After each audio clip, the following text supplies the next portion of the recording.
السلام عليكم خاوتي، مرحبا بكم في فيديو جديد على قناه دي اس ان دي زاد. ان شاء الله كامل تكون لاباس.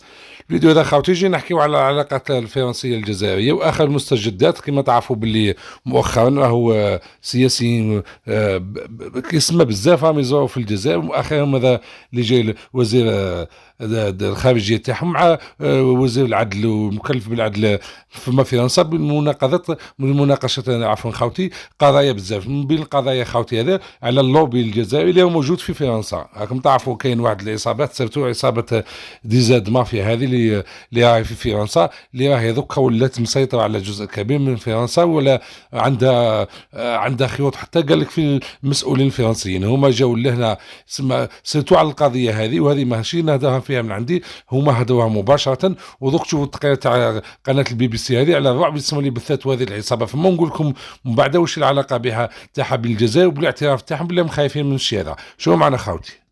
دي زد مافيا هو اسم شبكة إجرامية خطيرة تصدرت مباحثات وزير العدل الفرنسي خلال زيارته الأخيرة إلى الجزائر، والتي تأتي بعد عامين من التوتر بين البلدين. حرفا دي زد أو رمز دي زد طبعا يشير إلى دزاير أي الجزائر. فما قصة هذه المافيا التي دفعت باريس إلى وضعها في صدارة مباحثات جيرالد درمانان مع الجزائر؟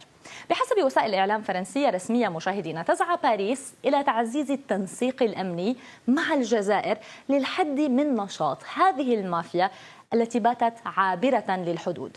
وتقول المصادر نفسها إن فرنسا تريد من الجزائر اتخاذ إجراءات بحق بعض قادة الشبكة المقيمين على أراضيها، أسوة بما حدث مع المغرب الذي سبق أن سلم أحد قادة منظمة يودا المنافسة لدي زد مافيا. فهل تسلمه الجزائر؟ هذا ملخص ما قاله وزير الدفاع الفرنسي في نهاية زيارته للجزائر. فنحن نتقاسم مع الجزائر صعوبة مكافحة شبكات المافيا، ولا توجد كلمة أخرى أدق والتي تخص المخدرات وتمس بشكل خاص شبابنا، سواء تعلق الأمر بالكوكايين أو القنب الهندي أو المؤثرات العقلية. ونتقاسم أيضا عملا في مجال الاستخبارات القضائية إلى جانب العمل الذي يقوم به وزيراء الداخلية للبلدين. وفيما يتعلق بفرنسا فإن هناك عمل لمكافحة عدد من المتورطين في إدخال الكوكايين إلى فرنسا، أو الذين يرتكبون جرائم قتل على التراب الوطني، أو الذين ينبغي منعهم من القيام بذلك، إذ أفكر بالطبع في جزء من مسؤولي دي زاد مافيا، ولكن هناك منظمات إجرامية أخرى. ولقد تبادلنا ومن دون خوض في التفاصيل معلومات قيمة جدا، وطلبنا عددا من عمليات تسليم المطلوبين، كما طلبت الجزائر أيضا عمليات تسليم من فرنسا. في الأحياء الشعبية والفقيرة بمدينة مرسيليا جنوبية فرنسا، وتحديدا في شمال مرسيليا بحي لا باترنيل، ظهرت مافيا دي زد علنا مع بداية عام 2023 لتتحول لكابوس كان وما يزال يؤرق السلطات الفرنسية. مشاهدين، الشبكة تضم عناصر من جنسيات متعددة، وبدأت نشاطها في تجارة المخدرات عبر تجنيد مراهقين، قبل أن تتحول تدريجيا إلى تنظيم إجرامي عنيف يعتمد على السلاح وعمليات اغتيال أرهبت سكان المدينة.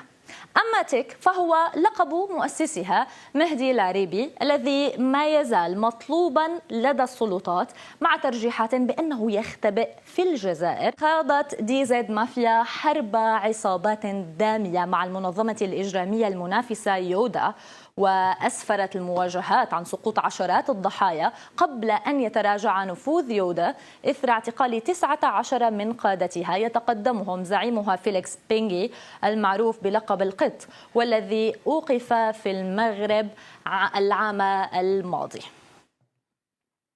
في المقابل، ورغم غياب زعيمها، ما تزال دي زد حاضرة بقوة في مرسيليا بعدما انتقلت قيادتها إلى 3 أشخاص يديرون الشبكة من داخل السجن، نعم من خلف القضبان، بواسطة هاتف محمول. فيما تسعى السلطات اليوم للحد من نفوذها وقطع خيوط التحكم التي تملكها بحسب مواقع فرنسية. طيب، في عام 2023 وحده مشاهدينا قتل 49 شخصا في جرائم متصلة بعصابات المخدرات في مدينة مرسيليا. نحو 35 منها كانت مرتبطة بشكل مباشر بالحرب بين عصابتي يودا وديزات بحسب الشرطة القضائية في جنوب فرنسا. ومع اتساع نفوذ الشبكة التي يصفها البعض بالإمبراطورية، أطلقت السلطات في مارس آذار 2026 عملية أمنية واسعة حملت اسم أوكتوبوس أو الأخطبوط، وأسفرت عن توقيف 42 شخصا. فوالا خاوتي، اللي هنا تعرفوا الدولة اللي عندها السيادة والدولة اللي ما عندها السيادة، كما سمعتوا في التقرير كيفاش يسمى يسلموا المطلوبين. عادي هذاك موش زعما قال تعاون وكذا، بيسك ما بين الدول راه كاين خطي ما صالح نهضروا لكم صراحة.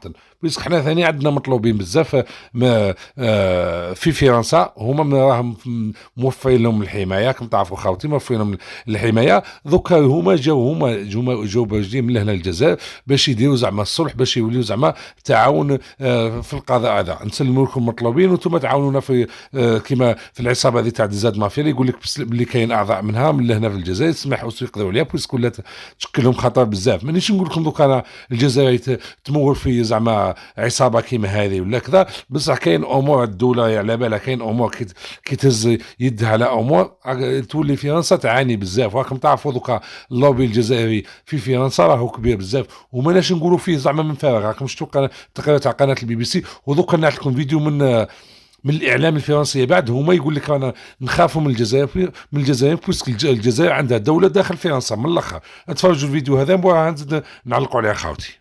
Pourquoi est-ce si compliqué en France de parler de l'Algérie? Très bonne question.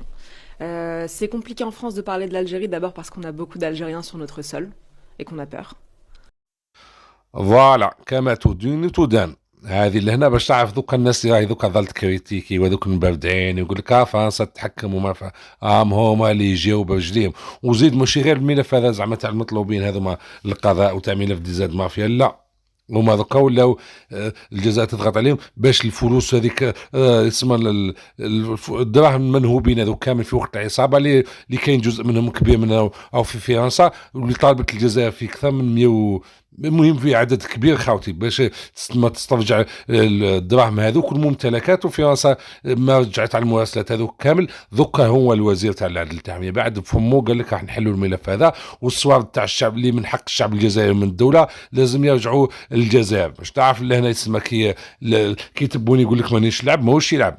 كي نقولوا تبون زعما مش نهضروا على تبون كرئيس ولا نمجدوا في الرئيس يعني، لا نهضروا الدوله ككل تعمل يسمى منذ اسمها سقوط العصابه وجات الشيء هذا. كي كانت العصابه فرنسا واش تشوف في الجزائر تشوف فيها يسمى تحت جناحها كيما نقولوا قطعه عندها تابعه ليها تحرك فيها كما بغات. وهذه هي الحقيقه، ما نهربوش منها يسمى ما نزعفوش من الشيء هذا. كانت فرنسا تدير في الجزائر في عمايلها وراكم اهانه للمسؤولين والمطلوبين تحميهم، وانت المطلوبين انت وحافي عندك في الجزائر تجيبهم، والصفقات بالملايير اللي صالح فرنسا كم شتوا. بصح الشيء هذايا صايفات من اللي قال لهم الجزائر، من اللي قال لهم عمي تبون ند بالند المصالح ربح ولا ما كانش هذيك زعما باش تحوس زعما تخدم مصالح تاع البلد تاعك على حساب المصالح تاع الجزائر. الحكايه هذه راحت هذه لازم ينساوها. دوك الند بالند والمصالح تاع الجزائر في فرنسا نستعيدوهم كامل. وما بغيتش خويا كاين قطع العلاقات ما كانش مشكل خلاص وانت المضروب ماشي احنا.